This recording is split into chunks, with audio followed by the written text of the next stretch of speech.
Hola, muy buenas tardes amigos. Los saluda con mucho gusto Julio Valdés, director general de CAT Consultores, presidente de la Asociación Mexicana de Profesionales en Ferias, Exposiciones, Congresos, Capítulo Norte, y también asociado del Consejo Metropolitano de Eventos y Turismo de Monterrey, Cometur.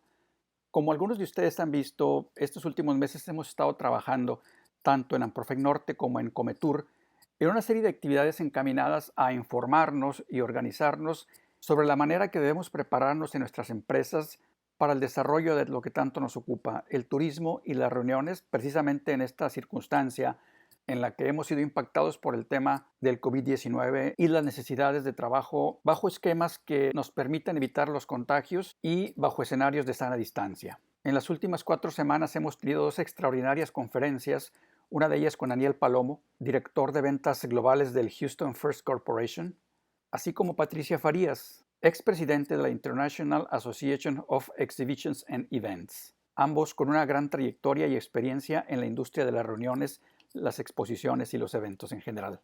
En la conferencia de Daniel Palomo, él mismo nos compartió que la ciudad de Houston se prepara para recibir una convención estatal de más de 8,000 personas. Esta convención está programada para llevarse a cabo el próximo mes de julio, prácticamente dentro de 4 semanas y media a partir del día de hoy. Si bien está catalogada como una convención local o regional, a raíz de que los asistentes provienen concretamente del estado de Texas, no deja de ser importante para lo que ahora nos ocupa, ya que es una convención que recibirá al menos a 8,000 personas.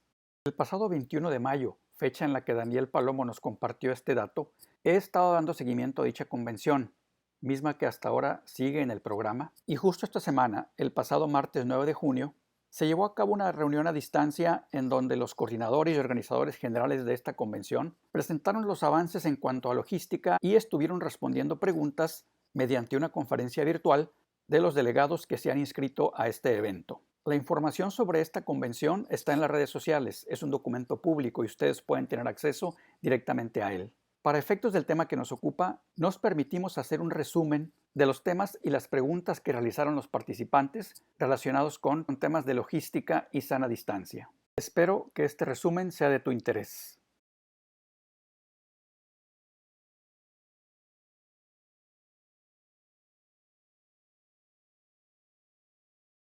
It is really wonderful to see all of you this evening, and I am looking forward to seeing you at our state convention in Houston in July 16th through 18th.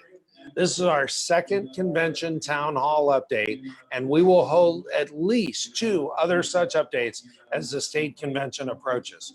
We want to keep our lines of communication open with you in real time as we are coming on the other side of the pandemic and discuss the progress of our convention planning in light of that. We held a convention town hall update a couple of weeks ago, and I appreciate the positive feedback from it.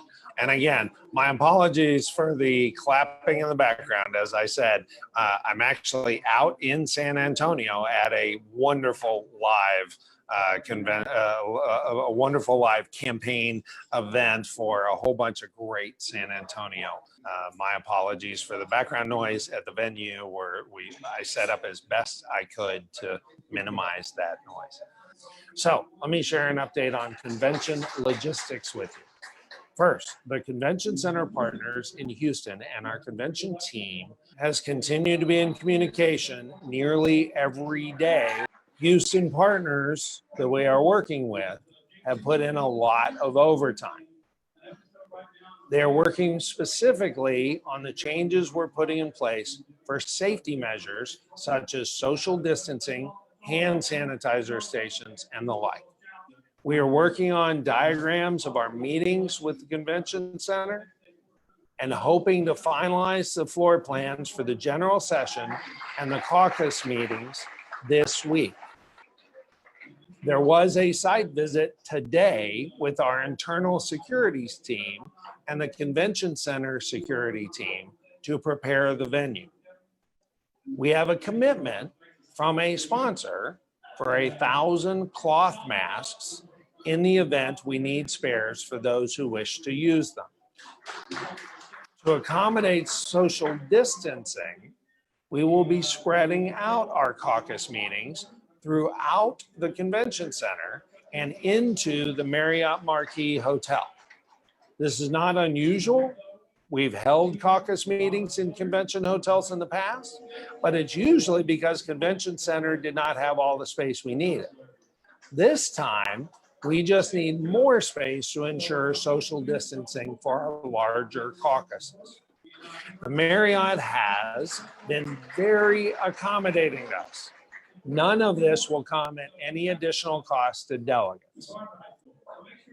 There are a few items we discussed on our last call that I want to reiterate. If you feel sick, please do not attend. That isn't just restricted to COVID, that's for any illness. Second, paramedics and EMTs will be on site, as they always are at our conventions, given our size. They will be available to assist our attendees on site at any time.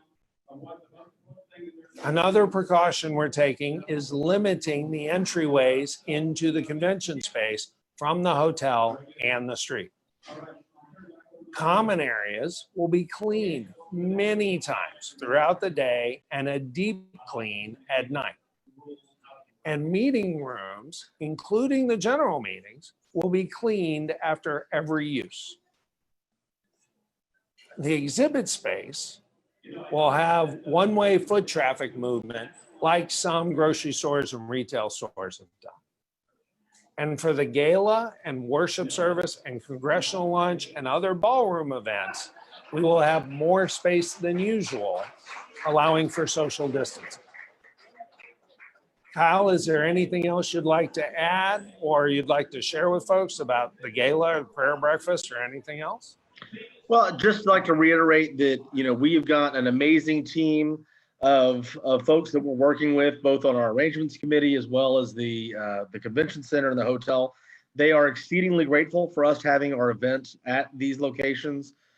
We are literally putting their people back to work by having our meeting, and they could not be more accommodating in trying to work with us to make all this happen. So there's an incredible amount of work going on with regards to making sure that we're going to have this convention run smoothly and safely from both the COVID perspective and any potential disruptions that folks might want to have. So just wanted to reiterate that we've got an amazing team working on this, and we're looking forward to a great convention. And I'm happy to answer any questions. Thank you, Kyle. We are going to take some questions. We've had questions about social distancing and how that's going to be enforced. Chairman, do you want to talk a little bit about that? I'm happy to add anything as you need. Sure. So the biggest thing from social distancing is that we are providing for double the amount of space we usually are able to have, especially in the Senate district and congressional district caucuses. Those have historically been the meetings where you were snugged in pretty much standing room only or seating room only. And it is our effort right now to make sure we have at least double that amount of room. So that's really the biggest single thing. Of course, as you heard, they're also instituting traffic flow through the booths. And we've also got more space out for all of the meeting rooms and the general session than we typically would have. Thank you, sir. And there was also a question about masks. Somebody was asking about whether or not we were going to require people to wear masks. We absolutely do not intend to and don't see any reason to require masks.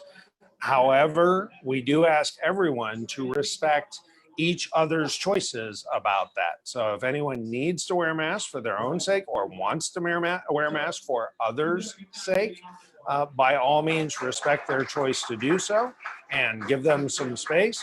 And as you heard, it sounds like we got a sponsor who's going to provide about 1,000 cloth masks. Now, that's not enough for everybody. So if you want to be sure to have one, by all means, bring your own. But that will provide some for folks who aren't able to bring them.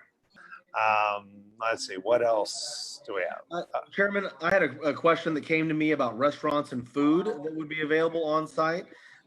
There are a couple of restaurants, including a Papacitos and a restaurant called The Grotto, which is available right on site. There's a barbecue restaurant. that is right there. In addition to the restaurants that are built into the convention center, we are working on setting up some food vendors, food carts in the back of the exhibit hall. There are also options to offer some sort of grab and go options. And for those coffee addicts out there, there is a Starbucks on the second floor. All right, so just rest assured, we have a Starbucks on site. But there are going to be several food options that include sit-down restaurants as well as grab and go items. Chairman, I have read through the comments. So I think we've addressed everything, and I will just point out that if anybody has any additional questions, you can email convention. I'll put it in the chat here, convention@texasgop.org. And we look forward to seeing you in Houston during our state convention, July 16th to 18th. Thank you. And we will talk to you again on our next town hall in a couple of weeks. Thank you all. Gracias por tu interés sobre los preparativos de esta convención que se llevará a cabo en el estado de Texas y que se espera reciba a más de 8,000 visitantes. Espero que al igual que a tu servidor, a los asociados de Amprofec, de Cometur y todos aquellos interesados en esta fascinante industria de las reuniones, sirva para la programación de tus próximos eventos. Me dará gusto saludarte pronto en una gran reunión.